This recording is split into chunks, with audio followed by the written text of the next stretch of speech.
और आपको विश्वास होना चाहिए मैं चुभने के लिए ही बोलता, क्योंकि शिशु रोग विशेषज्ञ होता है, वो शिशु तो कुछ बोलना जानता नहीं, उसे रोग को पकड़ना है तो सन्मति टोले से पूछना डॉक्टर साहब से, आप उसका कैसे मालूम करते कि इसको यहां पीड़ा है? काम या ज्ञानी मित्र, एक छोटा सा बच्चा है, शिशु है, उसको रोग हो गया है, आप कैसे बोध करते हैं वो कि इसको यहां पर पीड़ा है? हैं? इतना समय नहीं मेरे पास, वैसे ही ललित की बहुत बड़ी करुणा चल रही है, आजकल तो बहुत लेट कर रहा है। बोलो भाई। हैं? अरे ध्यान से तो करते हो ना, वहां कहीं उसके शरीर के अंगों पर हाथ रखते कि नहीं आप? मेरे मित्र कोई संवेदना के लिए कुछ करते कि नहीं, कुछ चुभाते कि नहीं चुभाते हो? कुछ समझ लेता कि मित्र शिशु के रोग को जानना है, और जिसको पोलिया हो गया इसमें ताकत है कि नहीं, तो कुछ चुभाता है व्यक्ति, वैद्य, आपको बोध होना चाहिए वह नीलेश चुभाने के लिए नहीं चुभा रहा है, उसके रोग की पहचानने के लिए चुभा रहा है। कि यहां चुभाने पर एक्यूपंक्चर वाले क्या करते, प्रेशर वाले वे भी दबाते हैं, पूरे दर्द कहां पर है, मतलब जहां पर दर्द है वहीं दवाई लगाना है। ऐसे मेरी बात सुन करके जिसको दर्द होता हो ना, मैं वहीं फिर दवाई लगाता, यही ठीक करने लायक है। पुणे कह रहा हूं मैं, हे ज्ञानी, अनेक ग्रुप बनाना, अनेक कितने ग्रुप बना लेना, इस बात का ध्यान रखना, हम सब मात्र जैनत्व के लिए हैं, हम सब भारतीय संस्कृति के लिए हैं, श्रवण संस्कृति के लिए हैं, तत्व ज्ञान के लिए हैं, हम अपने शरीर के लिए भी नहीं हैं, और जिसके नाम से ग्रुप बनाया है उसके शरीर के लिए भी नहीं है। अंत में मेरा लक्ष्य जिन धर्म है। बराबर है भैया? माना कि ये भी 108 फीट के भगवान स्थापित कर रहे हैं, 51 फीट के, पर मुझे मालूम है ये नहीं बचेंगे, मैं भी नहीं बचूंगा, परंतु इनका सोच इतना विराट होना चाहिए कि भविष्य में जिन शासन के लिए कोई पहचान बन के रहेंगे। आज गोमटेश बाहुबली स्वामी पूरे दक्षिण भारत के लिए नहीं, पूरे विश्व के लिए और जैन समाज के लिए बहुमान खड़ा किए हैं कि उनकी पूजा तो हो रही है उनकी, पर मेरे मित्र बहुमान तुम्हारा भी है। आज हमारे समाज में कोई विशिष्ट विद्वान होता है, जैसे मनोज्ञ शब्द का प्रयोग मुनि महाराज के लिए होता है, मनोज्ञ, और मनोज्ञ शब्द विद्वान के लिए भी आगम में लिखा हुआ है। जिस विद्वान के द्वारा धर्म की प्रभावना होती हो, जिस मुनि के द्वारा धर्म की प्रभावना होती हो, जो मुनि संपूर्ण समाजों में मान्य होता हो, उस मुनि का नाम है मनोज्ञ मुनि। मित्र, माना कि विशुद्ध सागर जी हैं, औरंगाबाद में चातुर्मास कर रहे हैं, संपूर्ण समाज उनको जय जयकार कर रही है। मित्र, यदि विशुद्ध सागर बाज ना हो, विशुद्ध सागर बंध्या ना हो, भोग भूमिया हो, तो इनको ये निर्णय नहीं करना चाहिए कि मात्र मेरा नाम फैलना चाहिए, दुनिया से मुझे कोई मतलब नहीं है। ऐसे परिणाम है तो कहना महाराज आप बंध्यावत हो। बाज स्त्री सुख भोग करके मर जाती पर किसी को छोड़ के नहीं जाती। भोग भूमिया जो जीव होता है अपनी मृत्यु के पहले एक जुगलिया छोड़ के जाता है। इसलिए धर्मचंद शास्त्री, हे मित्र, शरीर छूटने के पहले किसी को छोड़ के जाना, विद्वान बना के, बांझ बन के नहीं जाना है। विषय समझना। आज मित्र इतने भारत में मुनि संघ हैं, कोई मुनि संघ आचार्य भगवंत ही ना सोचे कि मेरा संघ का साधु श्रेष्ठ हो कि मैं श्रेष्ठ हूं। मैं तो ये सोचता हूं देश के किसी भी संघ में उत्कृष्ट साधक हो, जिन शास्त्र की प्रभावना करता हो। आज डी विकास लाल मेरा आपसे भी कहना मित्र, प्रभुत्व सत्ता संपन्न आप हो। ललित भी आपके पैर छूता है कि हमारे समाज में एक बुजुर्ग आदमी है, उसको हम आगे रखते हैं। मित्र, कभी बच्चों की मीटिंग ले लिया करो और उनके अंदर उत्साह शक्ति भरो, उमंग भरो। बेटा आगे आओ, पीयू जैन का नाम कब तक लेते रहोगे? कोई दूसरा पीयू जैन बनाओगे कि नहीं बनाओगे? ऐसे मेरा कहना है कि आचार्य विद्यासागर महाराज, आचार्य विद्यानंद महाराज, पुष्पदंत महाराज, आचार्य विराग सागर, कुंतु सागर, हे मित्र वर्धमान सागर, ये बड़े बड़े आचार तुम्हारे सामने हैं। इन आचारों से मेरी प्रार्थना है, अपने जीते जी देश के किसी भी संघ साधु हो, उसे आप उत्साहित करो, प्रोत्साहन दो। साथ में आपके उत्साह से कोई आगे नहीं बढ़ेगा, उसकी पुण्य चाहिए, उसके अंदर हुनर चाहिए। फिर भी आपको सोचना पड़ेगा, हाँ अपने जाते जाते कुछ उठा के रख के जाएं। अन्यथा मित्र, जब तक किसी भी दर्शन में विशिष्ट अध्यात्म का, तत्व का, ज्ञान का, दार्शनिक का ज्ञाता आचर नहीं होगा, तब तक धर्म संस्कृति चल नहीं सकती है।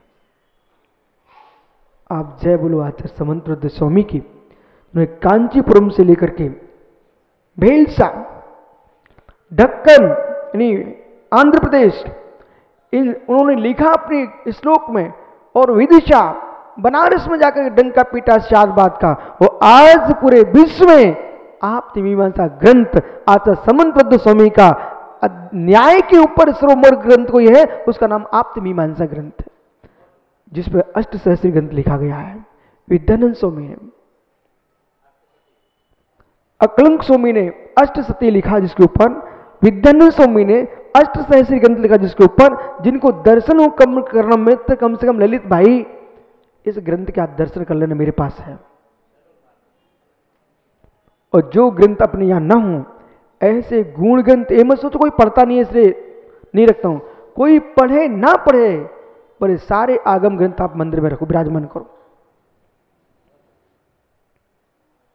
कोई ना कोई आएगा जरूर पढ़ेगा, कोई ना कोई आएगा जरूर पढ़ेगा। आचार्य महावीर कीर्ति महाराज जी ने आर का ज्ञानमती माता जी को अष्टसहस्त्री का अध्ययन कराया, तो उस माता ज्ञानमती ने क्या किया, उस ज्ञान को यूं ही नहीं जाने दिया। आचार्य महाराज ने अध्ययन कराया, उन्होंने उसको हिंदी टीका कर दी है। शिष्यों को जन्म देने का अर्थ, जैसे संतान को जन्म इसलिए दिया जाता है कि हमारे वंश परंपरा को और हमारी संपत्ति को सुरक्षित रखे, इसलिए संतान को जन्म दिया जाता है। शिष्यों को जन्म इसलिए दिया जाता है कि हमारे सनातन आगम को यानी सुरक्षित रखे, इसलिए शिष्य बनाए जाते हैं।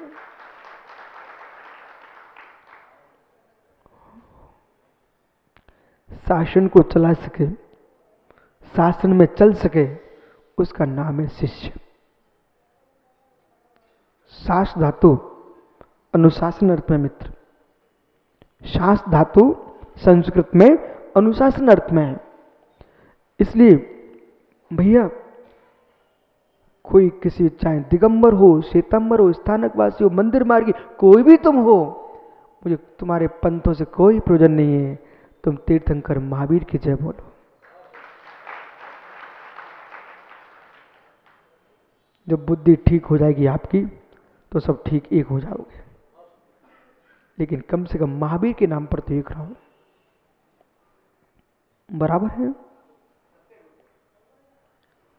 ये सत्य सारोच है, ये सत्य चांगला है। हाँ है मित्र, एक कब तक है, जब तक विशुद्ध सागर, और जब तक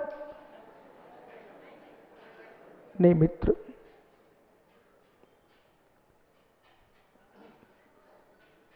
जिस श्लोक को आप प्रारंभ कर रहे हो वो श्लोक बड़ा गूढ़ है, पूरा शुद्ध दार्शनिक है। उसकी भूमिका के लिए मैंने एक पुत्र वधू का दृष्टांत दिया है। दृष्टि कैसे चलती है। यदि आपकी ही पत्नी आपसे कह दे कि नहीं कहीं नहीं जाओगे, मैं तुम सुखी होगे कि दुखी होगी? दुखी होगी। और समय यदि लंबा हो गया, वो संस्कार तुम्हारे पड़ गए कि पत्नी का मैं चेहरा बन चुका हूं, फिर मित्र आपको उभारना बहुत कठिन होगा। अपितु आप ऐसा कहेंगे, क्या करना माता पिता से, उनने अपना सुख भोग लिया, अपना सुख भोगे। ऐसे लोग भी भारत में नहीं विश्व में हो चुके हैं, जहां पर पशुओं जैसा काम हो रहा है। कैसा? पशुओं जैसा काम हो रहा है। कैसा? कि जन्म दिया, अब संतान से भी मतलब नहीं है, संतान शासन पाले। संतान शासन पाले और हम जो है मात्र जैसे पशु जन्म देता है, गाय ने बछड़े को जन्म दिया, भैंस ने अपने बच्चे को जन्म दिया, जन्म दे के फुर्सत है, पालने वाला किसान है, उसका स्वामी है, परंतु वो दूसरे जहाँ बिक जाती है, अन्य चली जाती है। मित्र, ऐसा जीवन जीने वाले विश्व में लोग हैं। ललित सत्य क्या? एक कैसे प्रारंभ होता है, इसके लिए मात्र धार्मिक व्याख्याओं के साथ साथ दार्शनिक व्याख्याएं नहीं करोगे तो लोग समझ नहीं पाएंगे। इनके मस्तिष्क में 3 दिन से मैं लगातार मेरे पास समाचार आ रहे हैं, महाराज जी थोड़ा कठिन हो रहा है, आ रहे कि नहीं? थोड़ा कठिन हो रहा है। मैं भी सुन के मुस्कुरा लेता हूं, बहुत अच्छा हो रहा है। सरल कर रहा था तो कोई बोलने नहीं आता था। विषय समझिए आप, कोई बोलने नहीं आता था। इसका मतलब है मित्र, वो ही रोटी, वो ही दाल, दाल यहाँ दिख रही है, पानी वहाँ बह रहा है, और वो ही रोटी खुजले कुत्ते जैसी लटक रही हैं। और ललित रोज तुम्हें कोई खिलाए, रोज खिलाए, तो कभी तू कहने नहीं जाएगा कि आज मजा आ गया, ऐसा नहीं बोलेगा। लेकिन जिस दिन विशिष्ट भोजन बनता तेरे घर में, तो तेरा मन कहे बिना मानता नहीं है। यहाँ तक कि अशोक भाऊ को भी बुलाता है, बोले भैया आज मेरी देवी ने कुछ हटके बनाया है। माँ, यदि आपको घर बैठे यश चाहिए है तो तुम बैनर लगाए मत घूमो, कहूँ कहीं मत जाओ, अपने घर में इतना सुंदर भोजन बनाओ और इतना भरपेट खिलाना कि इनके मुख पेट से डकार बाहर न निकले, आवाज निकले, ओम ओम ना निकले, साथ में ये भी निकले। ओहो, क्या होटल हो सकते हैं, क्या ढाबे हो सकते हैं। मेरी सासू की बिटिया क्या सुंदर भोजन बनाती है। ऐसी प्रशंसा जब ये बाहर करेंगे तो मालूम तुम्हारे घर में मेहमानों का लाइन लग जाएगी। बोले चलो कहीं जाए ना जाए, औरंगाबाद जरूर चलते, छत्तीसगढ़ के लोग आए कि नहीं आए? बोले चलो भाई औरंगाबाद। जब हम लोग छत्तीसगढ़ में थे ना, तो वहां के लोग मेरे से कहते थे, महाराज जी एक बार औरंगाबाद चौमासा करना। ये तो बैठे सब। मैंने इनसे पूछा भाई ऐसा क्या है वहां पर? बोले वहां जाके पता चलेगा, लेकिन एक बार करना। तो यहां तक कि भरत अभी आया था यहाँ, तो भरत से मैंने कहा भरत वहां कौन मेरी आत्मा की भाषा सुनने वाला है? बोले महाराज वो आपका विषय है, लेकिन आप जरूर करना। पर सत्य है कि सत्य को सुनने वाले की भीड़ सर्वत्र है।